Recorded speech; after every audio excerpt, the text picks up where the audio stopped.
India তথা ভারত বা হিন্দুস্তান কখনোই বাংলাদেশের বন্ধু ছিল না, এখনও বন্ধু নেই, ভবিষ্যতেও কখনো বন্ধুত্ব হবে না বা তারা বন্ধু হিসেবে কখনোই আমাদের গ্রহণ করবে না। এর বেশ কিছু কারণ আছে। এখন আপনি যদি বলেন মুক্তিযুদ্ধের কথা, তাহলে 9 মাস কেন লাগলো ভারত যদি আমাদের সহায়তা করবে?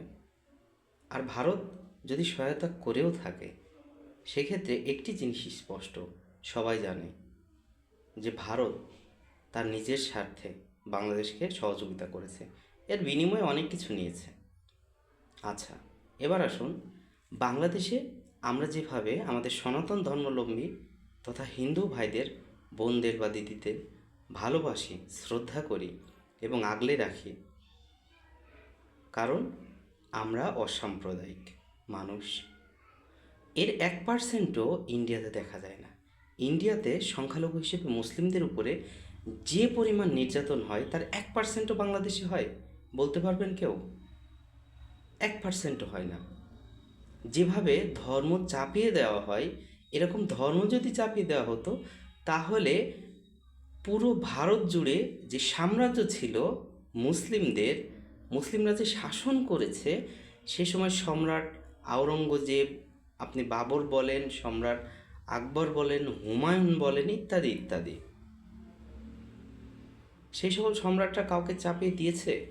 যদি দিয়েই থাকে, তাহলে এখন এত হিন্দু কই থেকে আসলো? কখনো দেয়নি। ইতিহাসটা জানতে হবে, সঠিকভাবে বুঝতে হবে। আমরা তথা মুসলিমরা কখনোই কোনো দিন হিন্দুদের খারাপ চাইনি।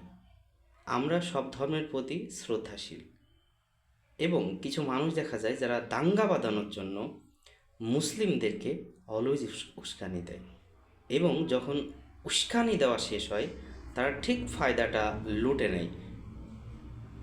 এখানে একটা জিনিস খুব ক্লিয়ার, যে রাজনীতি এক জায়গায়, ধর্ম আরেক জায়গায়। ধর্ম যখন সংকটে পড়ে রাজনীতিকে টানে, রাজনীতি যখন সংকটে পড়ে তখন ধর্মকে টানে, একে অন্যকে ব্যবহার করে, যেটা আসলে কাম্য নয়। আমাদের বাংলাদেশ বর্তমানে যে অবস্থায় আছে, অস্থিতিশীল করে তোলার জন্য বেশ কিছু অপরাজনীতির চাল দেওয়া হচ্ছে, সাম্প্রদায়িক উস্কানি দেওয়া হচ্ছে, সংখ্যালঘুদের মোটামুটি নির্যাতনের একটা যে প্রতিচ্ছবি, এটা বিশ্ব মার্কেটে, ইন্টারন্যাশনাল মিডিয়ায় প্রকাশ করার চেষ্টা করা হচ্ছে, এবং অনেকে করেছেও, ভুলভাবে উপস্থাপন করা হচ্ছে। এটা রুখে দিতে হবে আমাদের মুসলিমদের। আমরা ভেদাভেদ চাই না, আমরা সবাই মিলেমিশে থাকতে চাই। আমরা মুসলিম হিসেবে কখনো কোনো দিন ধর্মাবলম্বীদের ছোট করে দেখিনি এবং দেখিও না। সবাইকে ভালোবাসি আমরা। একমত হলে অবশ্যই কমেন্ট দিবেন এবং শেয়ার করবেন।